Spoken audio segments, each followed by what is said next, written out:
What's up, ladies and gentlemen? I'm Aaron Nix. This is the Wrestle Blog YouTube, and it's time to review WWE Smackdown Live. Smackdown opens with the Brawling Brutes. Yes, indeed. Sheamus, Ridge Holland, and Butch all come down to the ring. They introduce their new buddy, Drew McIntyre, as we build towards War Games against the Bloodline. War Games! War Games!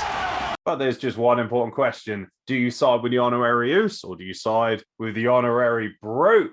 Gotta be honest, I'm feeling a bit brutey, especially as a meaty Hoss man myself. Oh, meaty Hosses, sir. War Games. Oh, suit you, sir. Oh, suit you, sir. Oh. Drew McIntyre and Sheamus patch things up. This, of course, brings down Sami Zayn, who's like, yo, Bloodline, I'm back. We're going to whip ass. I guarantee we're going to win at War Games. War Games! Sheamus teases the fifth member of his team, and of course, we kind of already knew who it was going to be, but that didn't make it any less fucking awesome when he was unveiled later in the night. The World Cup rolls on as the actual World Cup starts tomorrow. Who can't wait for Qatar and Ecuador? Me. I could give a shit if I'm being honest. I hope Ecuador give him a fucking good spanking if I'm being honest. Hot and spicy meat.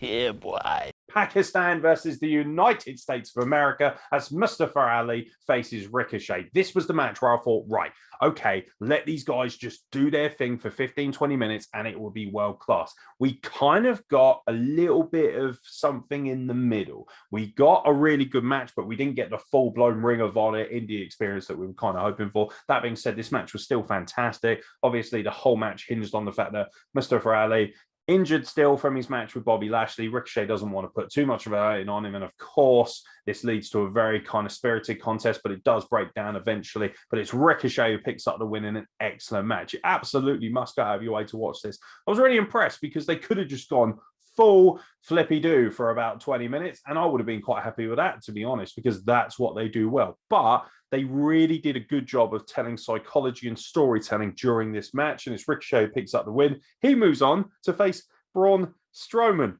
in the semifinals. Tough luck, kid. Kiss her. I am gonna destroy her.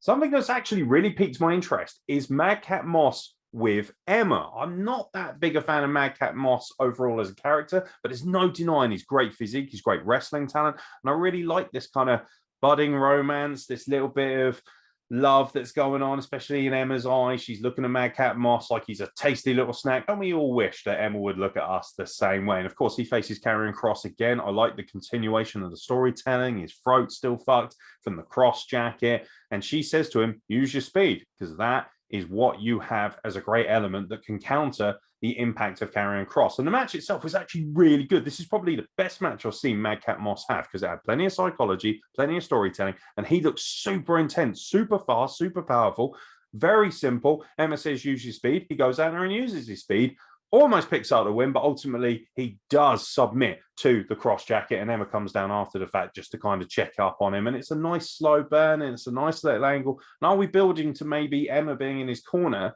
to get that big win over Karrion Kross, therefore nullifying, obviously, Scarlett, who was at ringside, who, of course, paid dividends once again by slapping him. Bray Wyatt comes down to cut another one of his cryptic promos. Not saying I'm bored of it, but it does tend to just keep rolling and rolling and rolling. It is a slow burn. We have to be patient with it. However, LA Knight interrupts because, of course, Bray Wyatt says, look, I want to apologize.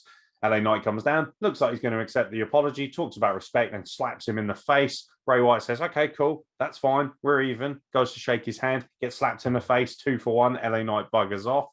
Big mistake, that one. I will massacre you. I will fuck you up. Normally, I'm really excited to see women's wrestling on SmackDown because WWE, in my opinion, has some of the best women's wrestlers in the world.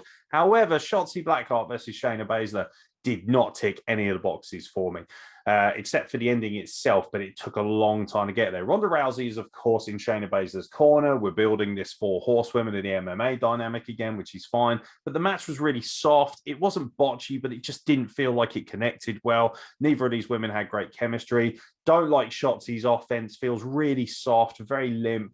She just doesn't feel like a very credible, hard-hitting contender, especially if she can't get a good match out of someone like Shayna Baszler. And I'm supposed to think that she's going to at any point have any kind of real chance against Ronda Rousey? Not really. It just didn't really click for me. Did like the ending though. One of the biggest issues, however, with this match was the fact that Ronda Rousey interfered about 7 or 8 times. I've got no problem with her being at ringside. I've got no problem with her getting up in the apron maybe once or twice. But when you do it 6 or 7 times like she legitimately did, it completely oversaturated the idiocy of the match. Raquel Rodriguez comes down to kind of even the odds. She's had enough of seeing Ronda Rousey obviously interject herself so many times, and that causes a roll-up, and Shayna Baszler loses like a bitch.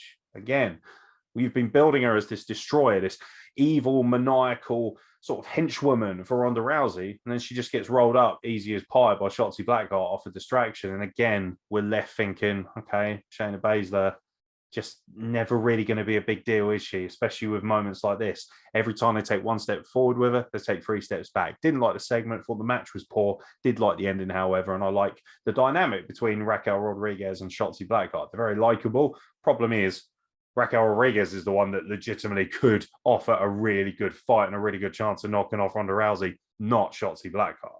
LA Knight's backstage, and he basically rants off about how he doesn't give a shit about what he did, and he's very proud of his work. And of course, as he opens the door to leave, but he's still looking at the interviewer, we see that quick glimpse of the mask. Very, very cool. And then when we come back from commercial, he's basically been beaten the shit out of and buried underneath everything that's available. No idea why you need to do this. They do this a lot with guys.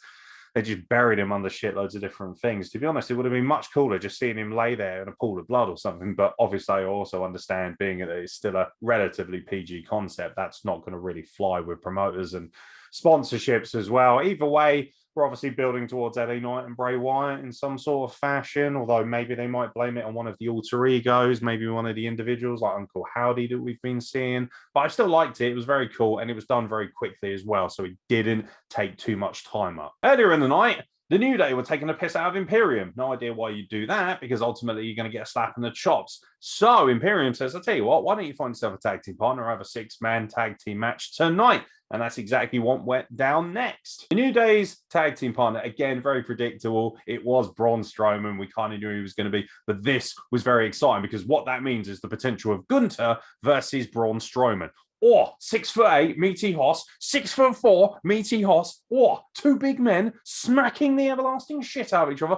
Oh, suit you, sir. Snuffling around like a pig looking for a truffle, sir. Suit you, sir. The match was fine, a little bit short actually for my liking. And once again, for me, the most underrated wrestler in all of WWE is Ludwig Kaiser, because he's not just a great wrestler, as we already know, but he's so funny and so obnoxious as this almost military-like commander. The way he's walking around with his nose up in the air, he just feels like he's got an air of supremacy about him. He fits the bill. He fits the nasty foreigner gimmick super, super well. Unfortunately, he's the one who jobs out again. I really don't like this building dynamic that he's the bitch of Imperium, because he's way too good and he looks way too clean and crisp to be anything other than a world-class wrestler who should be winning titles. And also, when are we going to see the Imperium get the opportunity to be in the tag team division? I get that the Usos are heels, so we're probably going to have to wait a while, but just feels like they could be doing more. 6-man tag was good though, and obviously we're teasing Gunther versus Braun Strowman. They sort of had a few little moments of magic, couple of chops, big power slam at some point, well, a spine buster to say the very least.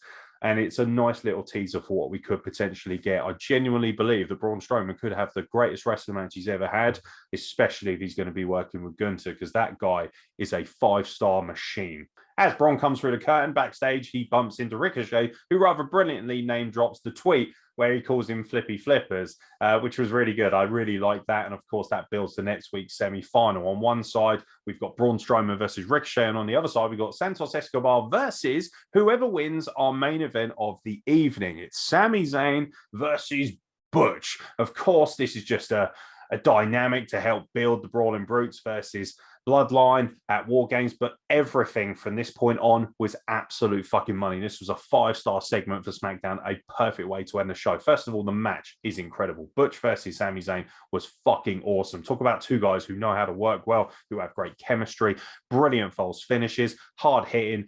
Butch is bumping in this match. He's some of the best I've ever seen. And we're talking about one of the best professional wrestlers in the world in Butch. period, especially as a British guy. We would know that so well from his time as Pete Dunne over on the Indies and even his time as Pete Dunne on NXT. But to see him really go out there and look like a much more legitimate, scrappy fighter as opposed to just the joke bitch that's at ringside to kind of get the whipping on Brawling Brute's behalf, it's been a fantastic tour de force. Everyone who said that Butch was a stupid idea and all that, okay, you may not like the name, but there is no denying that the character is absolutely on point. So the match was great. Of course, we were going to have shenanigans and interruptions in all the chaos that ensues, and the very, very smart little moment where Sheamus throws Jey Uso in the ring, which distracts Sami Zayn from the haluva kick and then pulls him back out again, which is, again, very good continuous storytelling because they continue to build this kind of animosity between the two.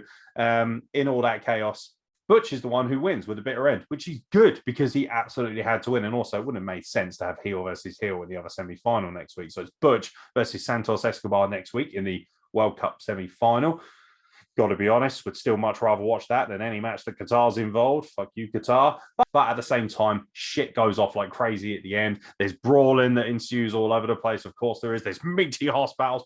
Oh, Drew McIntyre and Sheamus and Roman Reigns and Solo Sikoa. Oh, honestly, it's like a porn factory of horse. Oh, suit you, sir. It's down with the trousers, out with the old chap, and come on, ladies, come on, gentlemen, come on, you trannies, fruits of the forest, satyrs. Come slide down the greasy pole of my depravity, and I'll bring the chickens. Then the music hits, and here comes the Tribal Chief Roman Reigns. He comes strutting down to the ring. He starts wrecking shop, and just when you think he's going to basically end the show with the Bloodline reigning supreme, out comes the fifth man for the Brawling Brutes. Yes, indeed, we kind of felt like we knew who it was going to be. It's Kevin Owens, Sami Zayn's long-time frenemy.